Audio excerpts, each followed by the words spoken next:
Sabi ni Winifredo Inot, good evening po bro Jando at sa buong team ng BBP. Tanong ko bro, turo ba ng simbahan ng oro, plata, mata?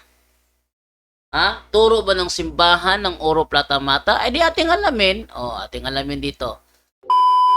Hindi. Hindi turo ng simbahan ng oro, plata, mata. Ang oro, plata, mata ay isang pamahiin o folk belief lamang na umiikot sa kultura ng ilang Pilipino. Lalo na sa mga usapan tungkol sa anting-anting, salamangka o espiritismo. Karaniwan ito ginagamit bilang ritual o paniniwala na may kinalaman sa paghahanap ng kayamanan, proteksyon o kapangyarihan laban sa espiritu. Ano ang posisyon ng simbahang Katoliko patungkol sa bagay na ito? Ang Roman Catholic Church ay hindi nagtuturo at hindi sumusuporta sa ganitong mga pamahiin. Sa katunayan, malinaw na tinututulan ng simbahang Katoliko ang mga gawain na may kaugnayan sa okultismo, salamangkaw, pamahiin. Wala talaga. So, hindi bahagi ng turo ng Katoliko bro yung oro, plata, mata. Okay, ito naman tayo ngayon kay Black Commando Gaming PH. May tanong sana ako bro Jando, ano po yung interpretation ng CCC sa paragraph number 847? Ate silipin, no? 847, this affirmation is not aimed to those who, through no fault of their own, do not know Christ and His Church. Ibig sabihin nito ganito. Ang ibig sabihin ng CCC 847 ganito. Halimbawa, born again. Sample natin ng born again ha. Ang born again, naniniwala na tama yung ginagawa niya. Padarasal,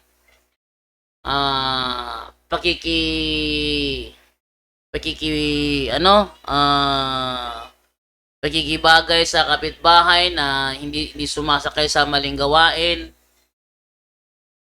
Tapos, wala siyang alam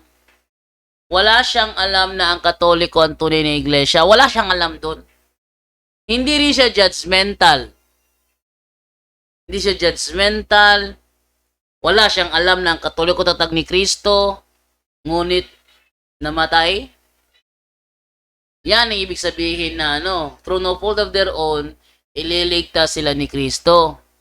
Pero, kung born again ka, sa Katoliko ka pa, kahit sino tinatanggap mo, pero nung naging born again ka na, naging judgmental ka. Kaya Katoliko, imperno yan. Kung naging judgmental ka na, sa halip na tanggap mo na dati Katoliko ka, wala ka pakialam kung kaibigan mo born again, wala ka pakialam kung kaibigan mo Sabadista, basta ang mahalaga, magkaibigan tayo, yun lang. Pero nung naging born again ka na, judgmental ka na masyado, kayong mga Sabadista, impyerno kayo. Kasi hindi kayo naniniwala sa faith alone. Kayong mga Sabadista, gumagawa kayo na naaayon sa kautusan. Samantalang ang turo ng Kristyanismo, faith alone. Kaya lahat kayo impyerno. Kung ganyan ang ugali mo nung naging born again ka, wala ka kwenta.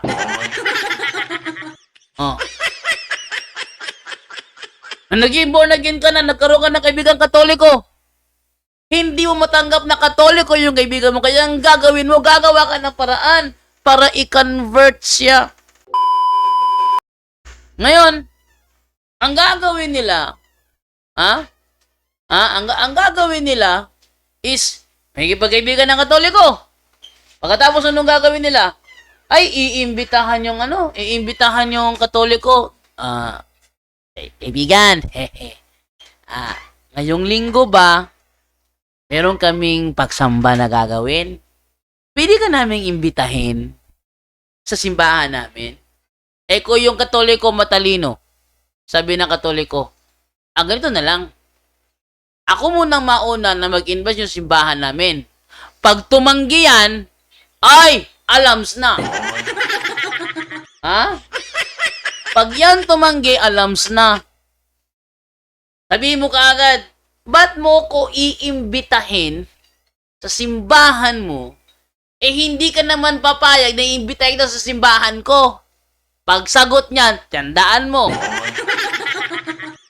Yan, judgmental na yan. Ay, hindi maliligtas yung ganyang tao. Pero kung through no fault of their own, seeking the Lord Jesus Christ with all their sincere heart, without judging anyone, yan, maliligtas yan. Yan ang ibig sabihin ng CCC 847. Yan ang ibig sabihin nun. Limbawa, palagay na lang natin, MCGI. MCGI siya. Pero hindi naman low yung tingin niya sa Katoliko. Oy, may best friend ako sa MCGI, kala nyo? May best friend ako sa MCGI. Classmate ko siya since second year, first year hindi pala kami nag-classmate nun. Magkatabi lang yung classroom namin, sa first year high school kami. Magkatabi lang, section 6 ako, siguro siya section 5 o section 4. Magkalapitan yung classroom namin. Naging kaibigan ko yon kasi pala kaibigan. At pag yun kumanta, April Boy Regino, grabe. Pag yun kumanta, April Boy Regino. Yung kuya naman niya, pag kumanta, April Boy Vingo. Totoo yan, kala nyo? Yung kapatid naman nilang si Michelle, ayoko sabihin nyo apelido, baka machika. Yung kapatid nilang babae, yung bunso, ewan ko lang kung nasundan ko yun ng iba pang bunso. Nung panahon kasing yun, siya yung bunso. Pag kumanta naman, Regine Velasquez, grabe. Straight to the point. Pero hindi naman ako nag-after sa magaling silang mga singer. Yung isa lang talaga, April Boy Regino ang boses, kasi minsan, na-disgrasya, tinulungan ko. Naging magkaibigan kami. Ngayon, nalaman ko, last year ba yun? Chat kami last year, natuklasan ko, MCGI member na pala siya. Sabi ko sa kanya, oy, wag tayong mag-usap tungkol sa doktrina, ha? Gusto mo, pag mag-usap tayo, yung mga about sa natin, mga old school crushes, mga classmates natin noon sa high school, yun ang pag-usapan natin, yung mga kasama natin dati, mga old memories, bringing out the old memories, yung ganun ang pag-usapan natin. Huwag tayo mag-usap about doktrina. Kasi pag nag-usap kami about doktrina, baka masira yung pagkakaibigan namin. Best friend ko yun sa high school. Pagka magkasiraan yung pagkakaibigan namin.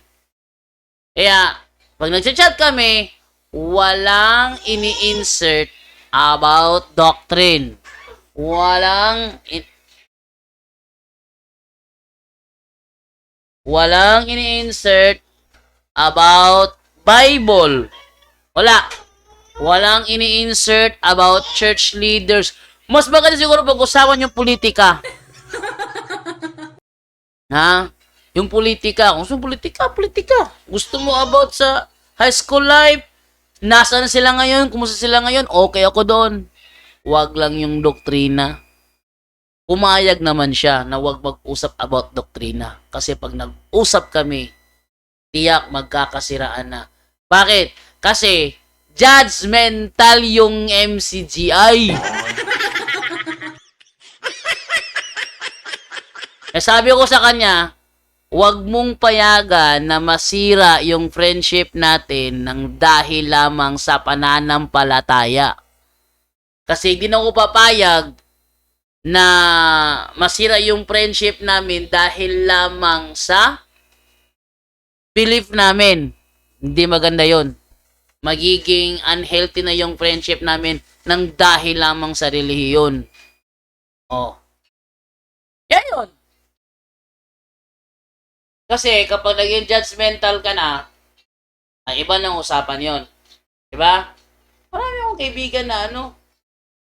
Oh, yun lang yung ano yung kaibigan ko sa MCGI na walang hatulan sa bawat isa. Oh.